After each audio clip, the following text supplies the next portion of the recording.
Assalomu alaykum kanalimiz kuzatuvchilari. Bugun 14-mart. Mana qulupniylarga qanaqa oziqalar berdi shungacha buni aytib o'taman hozir. Mana oldingi videomda suv berdim. Suvdan keyin kalsiy bervardi. Kalsiy berib, keyin ustidan hasharotlarga qarshi dori sepvardi. O'sha lazer, kalfidor, keyin Vertmex. Lazer trips degan ishlaydi. Vertmex o'rgimchak kana tushmasligini oldini oladi. Kalfidor shiralarni, qora shiralarni o'ldiradi va qolgan hasharotlarni ham o'ldiradi. Xo'p, endi undan keyingi qilayotgan ishlarimiz mana bugun yaxshilab sug'orib oldi. Hozir ularni ham video davomida ko'rsatib o'tamiz. Kecha yaxshilab sug'orib olganmiz. Hozir bugun mana 13-40-13 oziqa beryapmiz. Tonnasiga 2 kilodan bugun berib yuboramiz. Ertaga ertalab xudo xolasa mana agro bortrak fosfitdan sepib yuboramiz. Hop. Keyin qulupniydan orasiga pomidor ekkanmiz. Yo ertaga yo indinga mana shu kalsiy bilan gumi qo'shib beramiz. 1 tonna suvga 2 kilo kalsiy, bitta gumi qo'shib beramiz. Общий 700 ta pomidor ekkanmiz, 2 tonna suv beramiz. Keyin pomidor ekkandan keyin mana buni disesni atrofiga bundoq aylantirib sepib qo'yish kerak. O'sha pomidorlarni kechqurun ana sim qurt deydimi, o'sha qurtlar yeb qo'ymasligi uchun kalsiy o'qib sepib qo'yiladi. Bularni ma'lumot uchun aytib o'tib ketyapmiz. Hozir mana buni bochkaga solib aralashtirib berib olamiz. Xo'p. Yana ma'lumot uchun aytib o'tib ketamiz. Mana azotli kislota. Biz bir suvni o'lchatganimizda 8,5 chiqqan edi. O'shanga 100 gram oddiy suv bersangiz ham, oziqali suv bersangiz ham o'sha 1 tonna suvga 100 gram qo'shib yuboramiz. Har safar.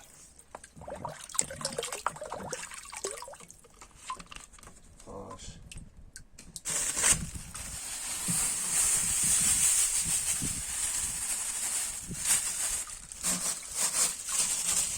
Keyin iloji boricha 2 chiylik, 3 chiylikmi imkoniyat bo'lsa issiq suv qo'shib olish kerak. O'shanda berayotgan oziqlar yaxshiroq ta'sir qiladi. Iloji bor sal ilitib bersa yaxshi. Muzdek suv bermaylar hozirgi kunda.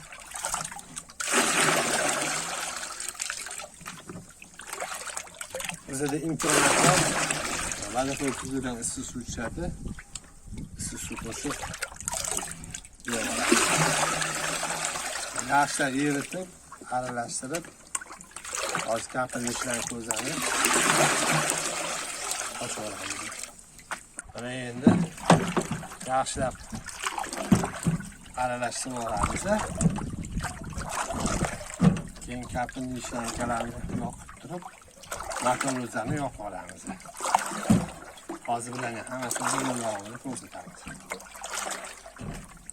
Xo'p, mana bu qatorimizga boya kapilishlardan suv uzani berib yuborganmiz. Mana ekkan pomidorlarimiz. Hop. 3-4 kun bo'lib qoldi buni ekkanimizga. Hozir bugun 2 ta ariq qoldi. Bugun ekib tugatamiz. Hop. Mana qulupniylarni oldingi videomda ko'rsatgan edim. Donlarini ko'pini olib tashlagan edim. Mana yana o'sha donlar yana o'sib, yana tezlashib ketdi. O'sha donlarni olib, mana bitta ikkita qolib ketgan doni mana bu ham qotib turibdi. Buni bolalar olmagan olib tashlash kerak mana. Yaxshi rivojlanmaydi, o'smaydi. O'shaning uchun olib tashlasa yaxshi. Hop, bitta ikkita qolib ketadi, bolalar qilib chiqqan hammasini. Ekkan pomidorlarimiz. Buni ham hozir video davomida qo'yib ketamiz. Shu gomus aralashtirganlarimizni hammasini yerga tayyorlaganlarimizni.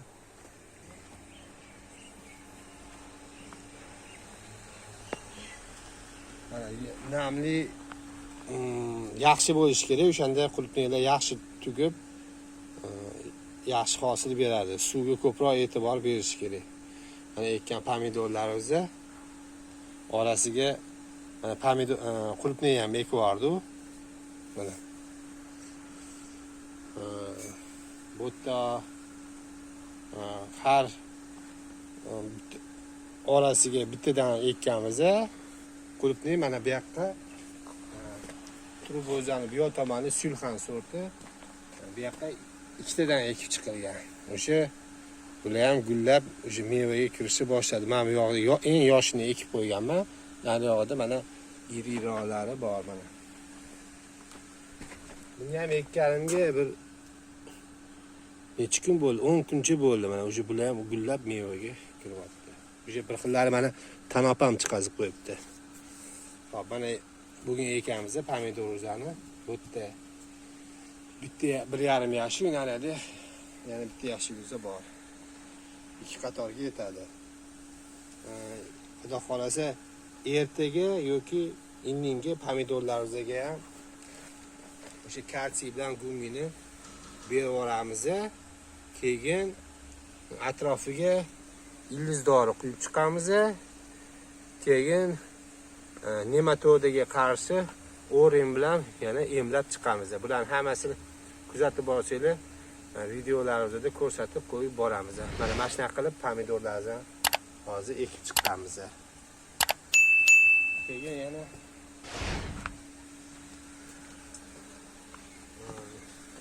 mana qatoriga ekmayapti. Ko'ramiz, ertaga gaplashib qo'yganimizdan chiri pomidor bor ekan. Balki bu yoqqa ham o'sha 300 tacha yoki 250 tacha chiri pomidor ekib olamiz. 5 qator tushadi. Bu yoqlarga o'zi ekmoqchi emas-ku, endi yana ekib olmoqchimiz. Bu yoqlarga ekilgan mana namliklar.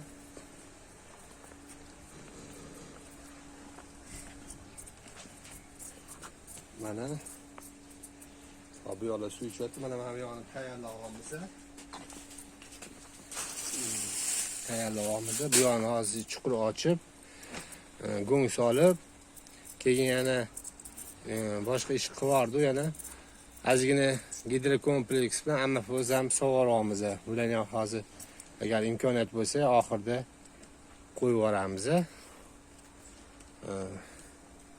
Keyin o'sha mana bunaqa kunlar isib ketyapti. Mana dugalarni yig'ishtirib o'rab tepaga olib qo'yish kerak. Mabodo sovuq tushib qolsa, yana tushirib yuboramiz. Buni ertaga xudo xolasa shu kilonkalarni ham sal yig'ishtirib olib qo'yamiz. Kun isib ketsa ham donlari qotib qoladi. Shularga ham e'tibor berishingiz kerak. Keyin yana 1-2 kundan keyin mana ariqdan ham oqizib sug'oramiz. Bularning hammasini kuzatib borsanglar, videolarda ko'rsatib qo'yib boramiz. Mana go'nguzlarni sovoldi oxirgi qatorimizdagi. Hop, keyin go'nguzdan gidrokompleks sop chiqotdi. Yaraniki qolmabdi, mana Gollandiyaniki dedi. Shundan olib keldi. Ozgina 2 qatorimizdagi yetmay qoldi. Hozir shundan ozgina ammofoz bilan shu gidrokompleksni aralashtirib qo'shib gidrokompleksi rangi ham mana shundan sal to'qroq bo'ladi. Yaraniki. Qolmagan ekan, dorixonada ham yo'q ekan, o'shanga mana shunaqasini olib kelib qo'shib qolamiz mana. Bundoq qilib sepib chiqamiz mana.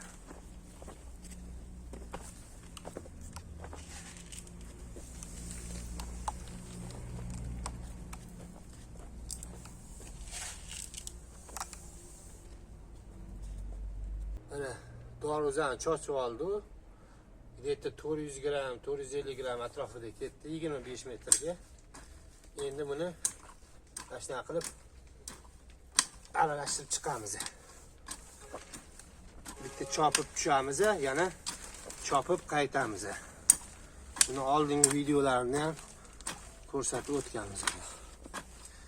Mana shunday qilib chopamiz, yana qaytib tepaga mana shunaqa chopib qaytib chiqamiz. Hozir endi pomidor o'za bor, o'shalarni ham ekilish jarayonini ko'rsatib o'tib ketamiz. Mana pomidor o'zani hop dorili suvga botirib oldik. Mana perikur qizili. Hop buni oqini ishlatgan yaxshi. Endi yo'q ekan biz shundan olib kelib ishlatamiz. Mana perikur soldik suv o'ziga. Keyin ilizottiradigan dori. Keyin mana kapali qurtga qarshi dori. Hammasini aralashtirib 50 litrga tayyorladi. Shu 700 ta ko'chatga bizga yetdi. Mana 50 litrga qoldi. Hozir buni endi botirib qo'yganmiz. Endi buni ekib yuboramiz. Xo'p, mana kapilishlarga bu yerdan ham tortib oldik. Buni orasi 15-16 sm bo'lgan. Hop, suv quymasdan turib ekib yuboramiz. Chunki mana yer o'zi chopganmiz, bugun chopib, bugun ekib yuboramiz. Nami bor o'zi normalni. Inningi sug'arib yuboramiz. Mana bu yerda qarang. Ko'rsatgan mana o'tgan kuni ekilgan. Bugun sug'arib yubordim. Hop. Endi buni teshida ochib chiqsa ham bizga qulay. Yer o'zi juda ham yumshoq mana. Mana ko'chat o'zi. Buni boya o'sha dorli suvga boya obedda botirib qo'yganmiz. Shunda o'rtasiga ekib chiqamiz. Sirazi ekib o'rtasini bunda ochib ketamiz. Bu 3-4 kunlardan keyin bu yerdan o'sha ildiz dori, keyin nematodlarga qarshi dori quyib yuboramiz. Oren degan dori quyib yuboramiz. Bularni kuzatib borsangiz hammasini ko'rsatib qo'yib boramiz mana. Mana shunday qilib ekib chiqamiz mana. Bunda o'rtasini bundoq ochib qo'yamiz. Kapilnidan tushsa tushiradi, hech narsa qilmaydi.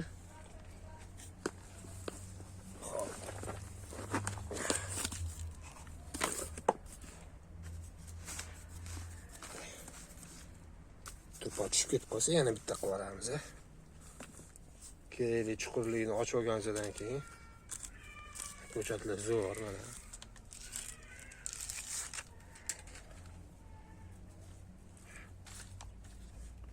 Shu tartibda ekib chiqamiz. Hop. Hozir bu yonni ham chopib chiqib, yoqqa ham sirasi ekib yuboramiz. Bugun ekib tugatamiz, xudo xolasa. Kuzatib boringlar. Qanaqa savollaringiz bo'lsa kommentariyaga yozinglar. Keyingi videolarda o'sha savollarga javob berib ketishga harakat qilamiz.